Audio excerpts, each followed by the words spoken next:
I'm Boogsy and I'm an addict. I'm going to be reading just for today, July 31st, 2024. Freedom from Active Addiction. Page 221, basic text, page 106. Narcotics Anonymous offers only one promise, and that is freedom from active addiction, the solution that eluded us for so long. NA offers no promises other than freedom from active addiction. It is true that some of our members meet with financial success in recovery. They buy nice houses, drive new cars, wear fine clothes, and form beautiful families. These outward signs of prosperity are not the lot of all of our members, however. A great many of us never achieve financial success. This does not necessarily reflect on the quality of our recovery. When we are tempted to compare ourselves to these other seemingly more affluent members, it is good to remember why we came to the rooms of Narcotics Anonymous. We came because our lives have fallen down around us. We were emotionally, physically, and spiritually defeated. Our basic text reminds us that in desperation, we sought help from each other in Narcotics Anonymous. We came because we were beaten. For addicts, even one day clean is a miracle. When we remember why we came to Narcotics Anonymous and in what condition we arrived, we realize that material wealth pales in comparison to the spiritual riches we have gained in recovery. Just for today, I have been given a spiritual gift greater than material wealth, my recovery. I will thank the God of my understanding for my freedom from active addiction. If there's anything that you need to remind yourself about in recovery, is that you are you. You're not anybody else, and anybody else's recovery is none of your business. You may take from other people's recovery and experiences and learn from that and grow from that, and that's fine. But you cannot compare yourself. And I think that my Just for Today, yesterday or the day before, was talking about comparison. And you cannot compare where you are in your recovery to the person next to you. Because what you see on the outside isn't always what's going on the inside. You might think, well, I'm in my recovery. How come I can't buy a house? How come I can't get a new car? How come those shoes are out of my reach? How come I can't do that and I can't do this and they can? And that happens even in non-addiction world. You can be working your butt off since you were 16 years old and still not have a house or your own car or brand new clothes. While the person next to you who, just turned 30, first job ever, and it's $1 million job, and that might be an extreme example, but you can't look at them and be like, well, I hate you now, or you are doing so much better, and why is my life so sucky? It's not. It's just different. If everybody's life was exactly the same, life would be pretty boring without the variety. And the thing is, when you see somebody who's doing things in life that's making them successful and achieve goals that you wish you could achieve, that's a perfect opportunity to make a new friend and be like, hey, teach me your ways. You're not always going to get what you want. You're not always going to get what he has or what she has or what they got. It's just, that's how life works.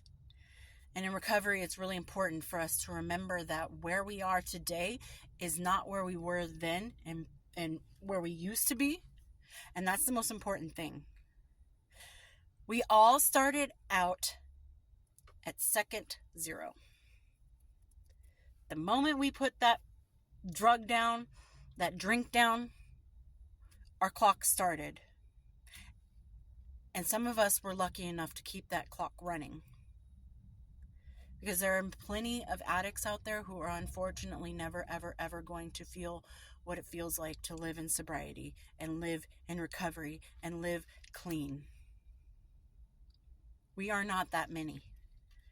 Compared to how many addicts are out there, we are not that many, and we need to be grateful and feel blessed and be proud of ourselves for what we have accomplished. And now it mentions, just the first minute of sobriety is a miracle. And what you do in your sobriety and your recovery is a miracle. Not every addict is going to have the same story and experience. Some people are going to have to work harder to reach their goals that they may never reach. They may never get to that point. But the fact is that you're trying and you're doing it sober. And that's what's important. You have freedom from active addiction.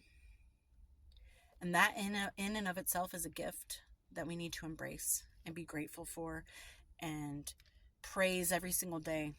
I woke up sober today. I'm going to go to bed sober too.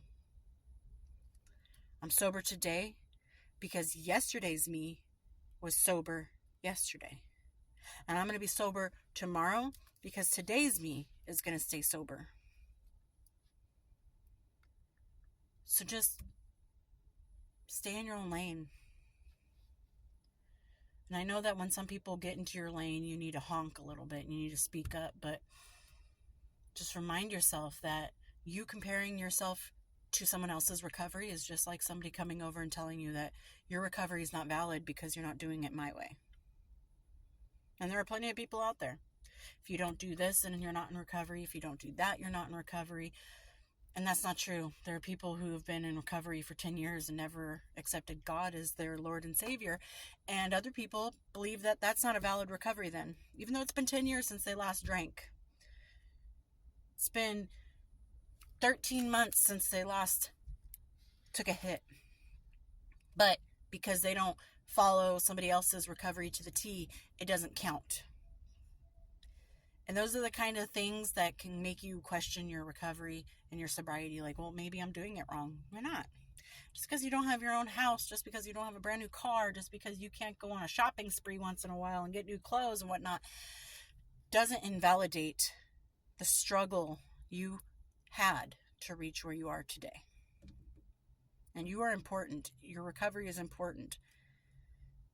Don't worry about what other people are doing because that's their life. And I found that the less I worry about what other people are doing and thinking and saying, the more I get to enjoy the moment as it happens. And the more that I get to enjoy the people who I want around me. Because I'm not constantly wondering, am I going to get validation for doing what I'm about to do? Sure, it's cool. Like, oh, congratulations, you got your first apartment. It's nice to hear. But even without that praise, you got your first apartment. Be proud. So enjoy the moments that are gifted to you from your recovery. You've gifted yourself a new lease on life. Don't break it. And I hope everyone's doing well out there, and I'll talk to you later. Bye.